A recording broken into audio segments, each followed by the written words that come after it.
But you had made several television things which were highly praised, like The Evacuees, very famous television broadcast in England. Yeah, I did The Evacuees was before Bugsy Malone. That was for television, BBC. It's the only BBC, only television film I made. It was the first thing I'd done that was longer than 30 seconds. And I was lucky because it won the Emmy in America and it won BAFTA in the United Kingdom. So winning the awards helped me get the money to make Bugsy Malone, is the truth. And Bugsy Malone was a great success too. Did you expect it to be such a success?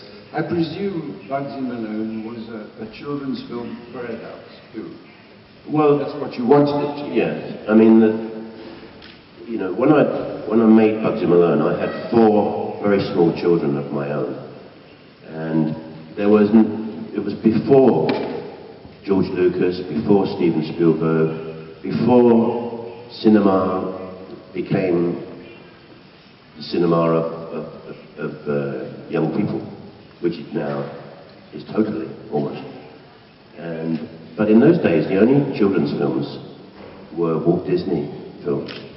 And you could always tell the adults in the cinema because they were all asleep.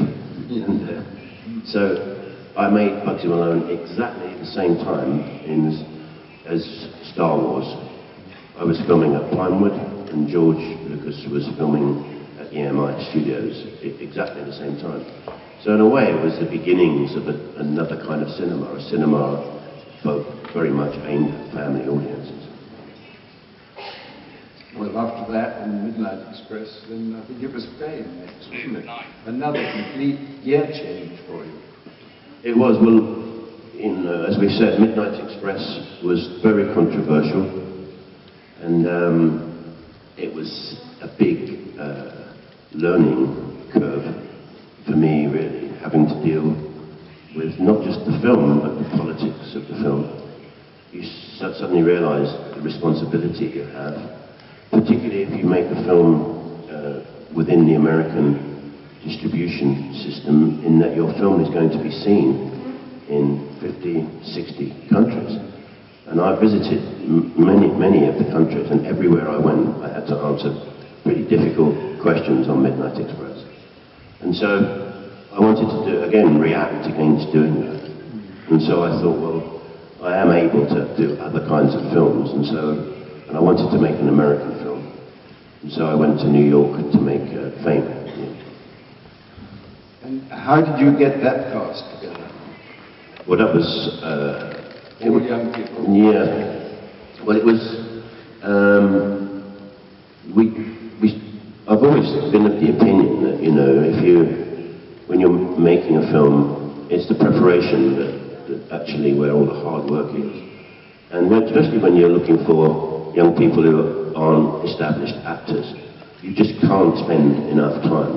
The longer you spend casting, then the better the film is going to be. So I spent quite a few months, almost a year, casting the film in New York and all across the United States, in fact. And so, being of the opinion that if I got the casting right, then I will get the film right. Did you have a lot of rehearsal time? Do you have a lot of rehearsal time for your film? If you can. I mean, if everything is ideal, would you spend a lot of time rehearsing before actually shooting? It's a very good question, because in the main, films don't have very much rehearsal. There are certain directors like Mike Lee, where the entire film is made in the rehearsal period.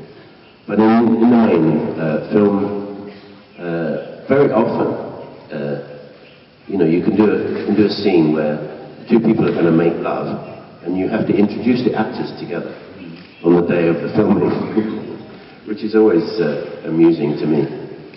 But no, normally on most films, I think most directors do not have the luxury of rehearsal.